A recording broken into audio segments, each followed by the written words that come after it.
இனி என்னத்தை நீங்க உங்களுடைய பத்திரிகை செய்தியிலே கொடுத்திருக்கிறீங்க. 100க்கும் மேற்பட்ட துணை மின் நிலையங்கள் 10,000 கோடியில் பணிகள் தற்பொழுது நடைபெற்று வருகின்றன என்று உங்களுடைய பத்திரிகை செய்தியில இருக்கு. அப்ப இதெல்லாம் கடந்த காலங்களில் தொடங்கப்பட்ட திட்டங்கள். நீங்க எதையும் தொடங்கலன்னு பொத்தாம் பொதுவா சொல்வதை விட்டுவிட்டு என்னென்ன கூடுதலாக நாம் எடுத்துக்கொள்ள வேண்டும் என்பதை கவனத்திலே இந்த அரசு கொள்ள வேண்டும். அறிவிப்புகள் நிறைய செஞ்சிருக்கோம். கடந்த ஆட்சியில் அறிவிப்புகள் மட்டும்தான் செஞ்சிருக்காங்க, எதையும் செயல்படுத்தவில்லை. அது இல்லாமல் அவர் சொல்லியிருக்கிறார், நாங்கள் அது சம்பந்தமாக வெள்ளை அறிக்கை 2 நாள்ல வெளியிடுவோம். நீங்க அமைதியா இருக்கலாம், 2 நாள்ல அது சம்பந்தம் வெளியிடுவோம். அது இல்லாமல் 90,000 டிரான்ஸ்பார்மர் வாங்கியதாக சொல்லியிருக்கிறார். அதில் 44,000 டிரான்ஸ்பார்மர் வாங்கியதற்கான சிபிஐ வழக்கு பதிவு செய்துள்ளது. அதுல அவங்க வாங்கின லட்சணம், எந்த லட்சணத்தில் அந்த டிரான்ஸ்பார்மர் வாங்கப்பட்டது அப்படின்னு தெரியும். அது இல்லாமல் அதற்கு முன்னால் இருந்த மின்சாரத்துறை அமைச்சர் அங்கே அமைதியா உட்கார்ந்து இருக்கிறார். முன்னாள் இருந்த மின்சாரத்துறை அமைச்சர் அமைதியா உட்கார்ந்து இருக்கிறார். இது தேவையற்ற விவாதத்தை எழுப்ப வேண்டாம். 2 நாட்கள்ல வெள்ளை அறிக்கை வெளியிடப்படும். அதற்கப்புறம் அதற்கப்புறம் மின்சாரத்துறை மானிய கோரிக்கை சம்பந்தமாக அடுத்து மின்சாரத்துறை மானிய கோரிக்கை வரும்பொழுது தெளிவாக பேசிக் கொள்ளலாம். ஏற்கனவே நீங்கள் செஞ்ச எல்லாமே எவ்வளவு தூரம் டிரான்ஸ்பார்மர் வாங்குனீங்க எல்லாமே சிபிஐல 3 வருடம் கடுமையான போராட்டத்திற்கு அப்புறம் சிபிஐல வழக்கு இருக்கு. எல்லாம் விரிவாக மின்சாரத்துறை மானிய கோரிக்கை எப்ப பேசிக்கலாம். 2-3 நாட்களில் வெள்ளை அறிக்கை வெளியிடப்படும், அப்போது பேசிக் கொள்ளலாம். வழக்கு விசாரணை உள்ளதை பற்றி மாண்பு அமைச்சர் பேசியது நீக்கப்படுகிறது. லட்சணம் என்ற வார்த்தை நீக்கப்படுகிறது. மாண்பு எதிர்கட்சி தலைவர் அவர்கள் இனி குறுக்கீடுக்கு அனுமதி இல்லை. மாண்பு எதிர்கட்சி தலைவர் தமிழ்நாட்டிலே தன்னுடைய பெரம்பூர் தொகுதியை நம்பர் 1 தொகுதியாக மாத்தி காட்டிட்டார். எதுல நம்பர் 1 பாத்தீங்கன்னா, இன்னைக்கு தமிழ்நாட்டிலேயே மின்வெட்டுல நம்பர் 1 தொகுதி பெரம்பூர் தொகுதி தான். அதுவும் ஆளுங்கட்சிக்காரங்க என்ன தெரியுமா பேசிட்டு இருக்காங்க, அண்ணன் பவருக்கு வந்தா தமிழ்நாடு மாறும்னு பார்த்தோம், ஆனா அண்ணன் கைக்கு பவர் வந்த நாள்ல இருந்து தமிழ்நாட்டுக்கே பவர் போயிடுச்சு அப்படின்னு இன்னைக்கு ஆளுங்கட்சிக்காரர்கள் பேசிட்டு இருக்கிறாங்க. மாண்புமிகு மின்துறை அமைச்சர், மாண்புமிகு பேரவைத் தலைவர் அவர்களே, மாண்புமிகு முதல்வர் அவர்களே, மாண்புமிகு எதிர்கட்சி தலைவர் சொல்றப்ப தமிழ்நாட்டுக்கு ஏதோ மின்வெட்டு இருக்குன்னு சொல்லியிருந்தாரு. நாங்கள் ஒவ்வொரு நாளும் தமிழ்நாட்டில் எங்கெங்க எதனால மின்வெட்டு விழுதுன்னு நம்ம பப்ளிஷ் பண்ணிட்டே வரோம், டேஷ்போர்ட் பப்ளிஷ் பண்ணிட்டே வரோம். அதுல எதனால என்ன காரணம்னு சொல்லிட்டே வரோம். இந்த துறை ஏன் இப்படி இருக்குன்னு நாங்க ஏற்கனவே தெளிவா சொல்லிடுறோம். இந்த துறையோடைய இன்னைக்கு நிதிநிலை அறிக்கையில இந்த துறையில 2.5 லட்சம் கோடி கடன் இருக்கு. அது இல்லாமல் இந்த துறையில எந்தவித இன்ஃப்ராஸ்ட்ரக்சர் டெவலப்மெண்ட்டும் இவங்க கடந்த 5 ஆண்டுகள் 15 ஆண்டுகள் செய்யப்படவில்லை. இது சம்பந்தமாக விரிவான வெள்ளை அறிக்கை விரைவில் வெளியிடப்படும் நம்ம ஏற்கனவே சொல்லிடுறோம்.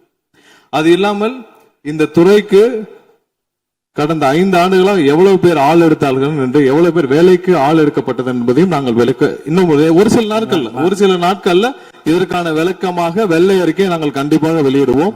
இந்த துறையில் பாத்தீங்கன்னா இப்ப வேக்கண்ட் மட்டும் 70,000 வேக்கண்ட் இருக்கு. இது எல்லாம் சீரமைத்து இந்த ஒரு வாரமாக 10 நாட்களாக மொத்தம் 125 குழுக்கள் அமைக்கப்பட்டிருக்கு. இந்த துறையில நம்ம எதனால இந்த மின்வெட்டுகளை சரி செய்ய 125 குழுக்கள் அமைக்கப்பட்டு 500 பேர் வெளியிலிருந்து கான்ட்ராக்ட் எல்லாம் எடுக்கப்பட்டு எங்கெங்கெல்லாம் மின்வெட்டுகள் இருக்கோ அது சரி செய்யப்பட்டிருக்கு. கடந்த ஒரு வாரமா நீங்க பாத்திருப்பீங்க, ஒவ்வொரு நாளும் எதனால் மின்சாரம் தட்டுப்படுதுன்னு சொல்லி பப்ளிஷ் பண்ணிட்டே இருக்கோம்.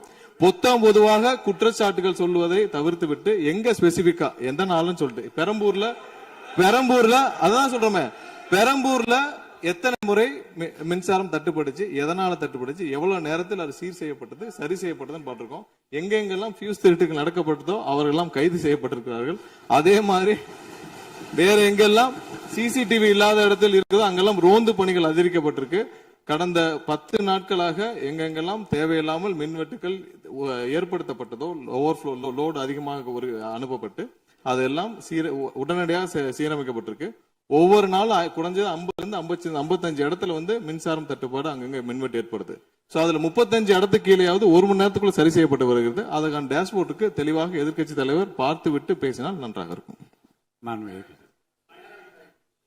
மாண்புமிகு முன்னாள் அமைச்சர் மாண்பு உறுப்பினர் செந்தில் பாலாஜி அவர்கள். மாண்புமிகு பேரவைத் தலைவர்களே, எங்களுடைய எதிர்கட்சி தலைவர்கள் சொன்னார்கள் மின்வெட்டு சம்பந்தமாக.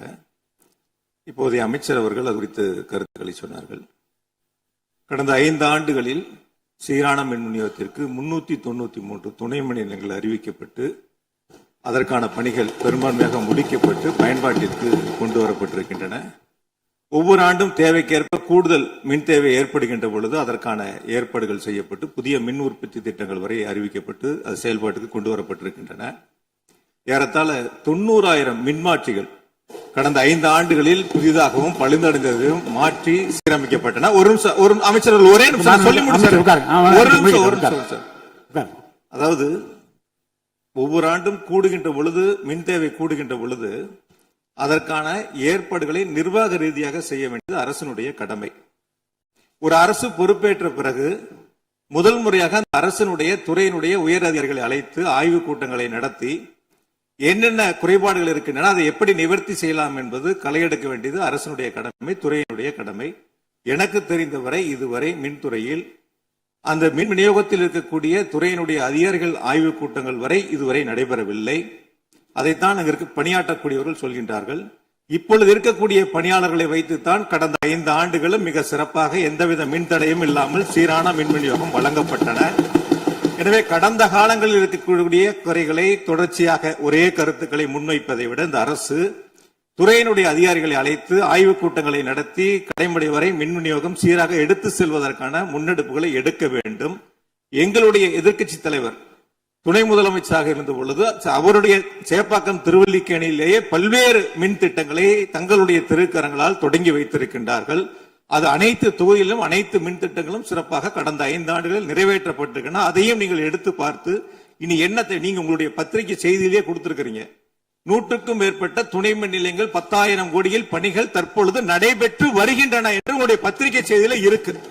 அப்ப இதெல்லாம் கடந்த காலங்களில் தொடங்கப்பட்ட திட்டங்கள். நீங்க எதையும் தொடங்கலன்னு பொத்தாம் பொதுவா சொல்வதை விட்டுவிட்டு என்னென்ன கூடுதலாக நாம் எடுத்துக்கொள்ள வேண்டும் என்பதை கவனத்திலே இந்த அரசு கொள்ள வேண்டும். மாண்புமிகு பேரவைத் தலைவர் அவர்களே, மாண்புமிகு உறுப்பினர் மாண்புமிகு உறுப்பினர் சொன்னப்ப சொன்னாரு அறிவிப்புகள் நிறைய செஞ்சிருக்கோம்னு. கடந்த ஆட்சியில் அறிவிப்புகள் மட்டும்தான் செஞ்சிருக்காங்க, எதையும் செயல்படுத்தவில்லை. அது இல்லாமல் அவர் சொல்லியிருக்கிறார் நாங்கள் அது சம்பந்தமாக வெள்ளை அறிக்கை 2 நாள்ல வெளியிடும். நீங்க அமைதியா இருக்கலாம், 2 நாள்ல அது சம்பந்தம் வெளியிடுவோம். அது இல்லாமல் 90,000 டிரான்ஸ்பார்மர் வாங்கியதாக சொல்லியிருக்கிறார். அதில் 44,000 டிரான்ஸ்பார்மர் வாங்கியதற்கான சிபிஐ வழக்கு பதிவு செய்துள்ளது. அதுல அவங்க வாங்கின லட்சணம் எந்த லட்சணத்தில் அந்த டிரான்ஸ்பார்மர் வாங்கப்பட்டது அப்படின்னு தெரியும். அது இல்லாமல் அதற்கு முன்னால் இருந்த மின்சாரத்துறை அமைச்சர் அங்கே அமைதியா உட்கார்ந்து இருக்கிறார். முன்னால் இருந்த மின்சாரத்துறை அமைச்சர் அமைதியா உட்கார்ந்து இருக்கிறார். இது தேவையற்ற விவாதத்தை எழுப்ப வேண்டாம். 2 நாட்கள்ல வெள்ளை அறிக்கை வெளியிடப்படும். அதற்கப்புறம் மின்சாரத்துறை மானிய கோரிக்கை சம்பந்தமாக அடுத்து மின்சாரத்துறை மானிய கோரிக்கை வரும்பொழுது தெளிவாக பேசிக் கொள்ளலாம். ஏற்கனவே நீங்கள் செஞ்ச எல்லாமே எவ்வளவு தூரம் டிரான்ஸ்பார்மர் வாங்குனீங்க எல்லாமே சிபிஐல 3 வருடம் கடுமையான போராட்டத்திற்கு அப்புறம் சிபிஐல வழக்கு இருக்கு. எல்லாம் விரிவாக மின்சாரத்துறை மானிய கோரிக்கை அப்ப பேசிக்கலாம். 2-3 நாட்களில் வெள்ளை அறிக்கை வெளியிடப்படும், அப்போது பேசிக் கொள்ளலாம். வழக்கு விசாரணை உள்ளதை பற்றி மாண்பு அமைச்சர் பேசியது நீக்கப்படுகிறது. லட்சணம் என்ற வார்த்தை நீக்கப்படுகிறது. மாண்பு எதிர்க்கட்சி தலைவர் அவர்கள் இனி குறுக்கீடுக்கு அனுமதி இல்லை.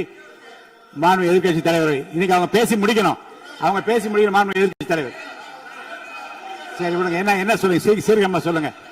மாண்புமிகு பேரவைத் தலைவர் அவர்களே, மாண்புமிகு அமைச்சர் அவர்கள் கடந்த 15 ஆண்டுகளாக என்று ஒரு வார்த்தையை சொல்லியிருக்கிறார். கடந்த 15 ஆண்டுகளுக்கு முன்பாக மாண்புமிகு இதய தெய்வம் புரட்சி தலைவி அம்மா அவர்கள் தமிழகத்துடைய முதலமைச்சராக இருந்த பொழுது தமிழகத்தை மின் மிகை மாநிலமாக மாற்றி தமிழ்நாட்டிற்கு தேவையான மின் உற்பத்தியை விட அதிகமாக உற்பத்தி செய்து அண்டை மாநிலங்களான கேரளா, கர்நாடகா, ஆந்திரா போன்ற மாநிலங்களுக்கு மின்சாரத்தை விற்பனை செய்த மாநிலம் தமிழ்நாடு என்பதை இந்த அவையிலே பதிவு செய்கிறேன். எல்லாம் வெள்ளை அறிக்கை வருகிற போது எல்லாம் வெட்ட வெளிச்சமாகிவிடும். அதுக்கப்புறம் பேசுங்க, நீங்க பேசுங்க. எதிர்க்கட்சி தலைவர் அவர்கள்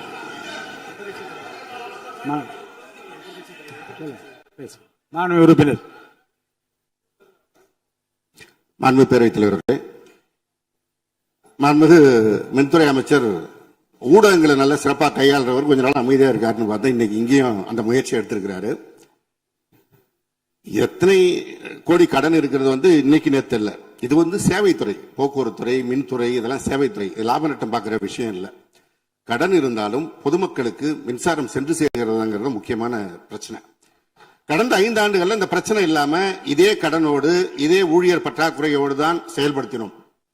ஊழியர் பற்றாக்குறையை எப்படி சரி செய்வதுங்கிற பிரச்சனை வந்து எங்களுடைய ஆட்சி அமைந்த பொழுது கொரோனா உச்சத்தில் இருந்தது, பொருளாதார நெருக்கடி இருந்தது. அதையெல்லாம் படிப்படியாக சீரமைத்து அப்பொழுதுதான் நம்முடைய முன்னாள் மின்துறை அமைச்சர் சகோதரர் செந்தில் பாலாஜி அவர்கள் சொன்னது போல 95,000க்கு மேற்பட்ட டிரான்ஸ்ஃபார்மர்ஸ் அங்கங்க நிறுவி இருக்கும். அது எல்லாமும் போட்டோ எடுத்து அவர் வந்து எல்லாத்தையுமே ரெக்கார்ட் பண்ணி வச்சிருக்காரு. வேணா உங்களுக்கு அதெல்லாம் கொடுக்குறோம்.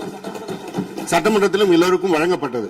அதே போல பெரம்பூர் தொகுதிக்கு பக்கத்து தொகுதியான எங்களுடைய தலைவர் தளபதி அவருடைய தொகுதியான குளத்தூர் தொகுதியில 220 kVA புதிய மின் நிலையம் துவக்கி வைக்கப்பட்டு அந்த பகுதி எல்லா பகுதிக்கும் சேர்த்துதான் சரி செய்வதற்கான வாய்ப்பு வழங்கப்பட்டிருக்கிறது. போய் நீங்க கொஞ்சம் ஆய்வு பண்ணுங்க. அடுத்தது ஃபியூஸ் கேரியர் திருடு போனதை சொன்னார். ஒரு சிறப்பான காட்சியை வெளியிட்டார். பகல் நேரத்தில் சிறப்பான வெயிலில் ஃபியூஸ் கேரியர் திருடப்படுகிறது. அப்ப திருடு போனது ராத்திரிக்கு தான் கரண்ட் ஆஃப் ஆகுது. எங்கேயோ சர்க்கியூட்டை கரெக்ட் பண்ணி வச்சு அதுல டைமர் வச்சிருப்பாங்க பிறகு. இங்க புடுங்கினா ராத்திரி 7 மணிக்கு மேல தான் அங்க கரண்ட் ஆஃப் ஆகிற மாதிரி டைமர் வச்சு ஃபியூஸ் கேரியர்லாம் புதுசா வந்திருக்குதாங்கிறது எங்களுக்கே சந்தேகமா இருக்கு. பேரவைத் தலைவர் அவர்களே கொஞ்சம் இருங்க.